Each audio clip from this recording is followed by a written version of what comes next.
রাজনৈতিক দলগুলোর যে আপনার সিদ্ধান্ত প্রণয়ন প্রক্রিয়া সেটার পরিবর্তনের সাথে সাথে এগুলো পরিবর্তিত হয়েছে। প্রথম কথা হচ্ছে, প্রথমেই ধরে আপনার মনে রাখা দরকার যে দুটো তিনটে ক্ষেত্রে আমরা কমিশন এবং ব্যক্তিগতভাবে আমি বলতে আমি একা না, আমরা যারা আছি তারা কিন্তু মনে করি যে এই যে একটা অধিকার ভিত্তিক সমাজ হওয়া দরকার, সহানুভূতি ভিত্তিক সমাজ না। ঠিক আছে? আপনার আমি যখন ফুল কিনতেছি আমার এক প্রিয়জনকে দেওয়ার জন্য, তখন ওই গাড়ির জানলা দিয়ে আমি হয়তো মেয়েটার কাছ থেকে ফুল কিনতেছি, 2 টাকা বেশি দিচ্ছে ওকে, সহানুভূতি দেখিয়ে। কিন্তু এটা কোনো সুস্থ সমাজ না।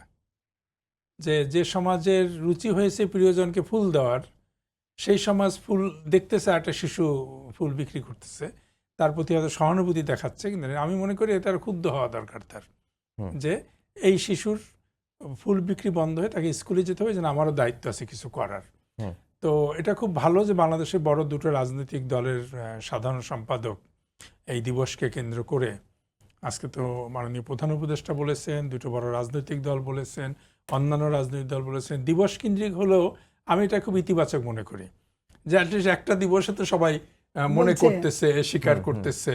যেমন ফখরুল ইসলাম আলমগীর সাহেব যারা বলেছেন সেটা খুবই তাৎপর্যময়, হ্যাঁ, যে কোনো সরকার করেনি যে এটি সত্য কথা। এবং ফখরুল ইসলাম আলমগীর সাহেব তো অ্যাটলিস্ট যখন কথা বলেন তখন তিনি বিশ্বাস থেকেই কথা বলেন, মার্জিতভাবেই কথা বলেন। তো এটা কিন্তু আমি বলবো যে এটার কারণ হচ্ছে রাজনৈতিক দলের সিদ্ধান্ত প্রণয়ন প্রক্রিয়ার মধ্যেই পরিবর্তন হয়েছে।